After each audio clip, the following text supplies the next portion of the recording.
नमस्कार दोस्तों, आपका स्वागत है दिव्यांशु की पोटली पर। और आज का विषय जो है वो इंसान के सबसे बड़े खुली आंखों से देखे जाने वाले सपने के बारे में। अगर किसी भी इंसान से उसकी दिली इच्छा पूछी जाए तो उस इंसान की सबसे पहली इच्छा है कि वो अमर हो जाए। वो पैदा तो हो गया है लेकिन वो मरे नहीं। तो दोस्तों, आज हम एक ऐसा विषय लेकर के आए हैं कि एक इंटरनेशनल नॉन प्रॉफिट ऑर्गेनाइजेशन है ह्यूमैनिटी प्लस। उसके एक वैज्ञानिक हैं डॉक्टर जोस कार्डिनो। उन्होंने ये दावा किया है कि 2030 तक आते आते लोग अपनी उम्र बढ़ा पाएंगे। और उन्होंने तो इस हद तक दावा किया है कि 2045 तक आते आते इंसान को वैज्ञानिक अमर बना पाएंगे, या वो इस चीज में सफलता हासिल कर चुके होंगे कि इंसान मरेगा ही नहीं। तो दोस्तों, उनकी ये जो बातें हैं ये हवा हवाई नहीं है।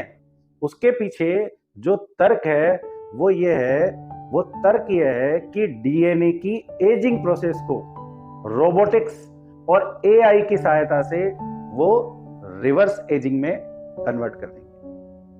इस तरीके से इंसान अपनी उम्र बढ़ा पाएगा। उसके पीछे उन्होंने जो सबूत दिए या तर्क दिए, उन्होंने ये कहा कि 1881 के आसपास भारत के लोगों की औसत आयु 25.4 साल थी, लेकिन 2019 के आते आते वैज्ञानिक शोध या किसी भी तरीके का प्रयास के द्वारा आज औसत उम्र जो है वो 69.7 साल है, जो कि लगभग 3 गुना के आसपास है। रिवर्स एजिंग में वैज्ञानिकों को पहली सफलता मिल चुकी है। दोस्तों, हार्वर्ड और बोस्टन यूनिवर्सिटी की लैब में शोध हुए और उन शोध में ये पाया कि जो बूढ़े चूहे थे उनको युवा बनाया जा सकता है।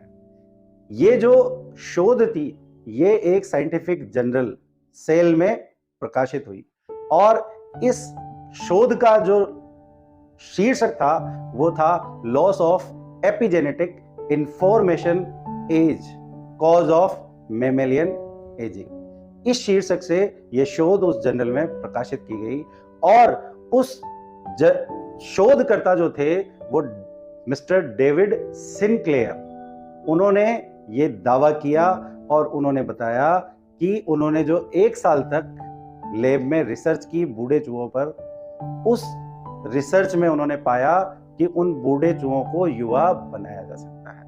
उसमें उन्होंने ये कहा कि एज जो है उसके साथ छेड़छाड़ करी जा सकती है। उम्र एक रिवर्सिबल प्रोसेस है। इसके पीछे उन्होंने कहा कि हर शरीर अपनी युवावस्था की बैकअप कॉपी बना करके रखता है, और ये जो बैकअप कॉपी है उसे यदि ट्रिगर किया जाए तो वो उसकी रेप्लिका को बनाने में सक्षम होती है।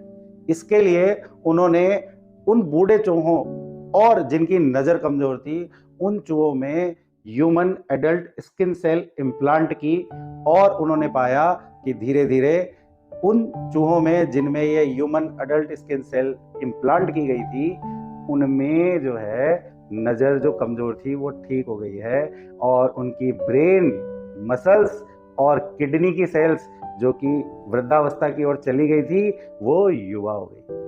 तो इसी तरीके का एक और रिसर्च कैम्ब्रिज यूनिवर्सिटी में भी हुआ, और कैम्ब्रिज यूनिवर्सिटी के शोधकर्ताओं ने ये दावा किया है कि इंसान अपनी उम्र को 30 साल तक घटा सकता है। शोधकर्ता थे, उन्होंने एक जर्नल होती है ई लाइफ जर्नल, उसमें उनकी शोध को पब्लिश किया।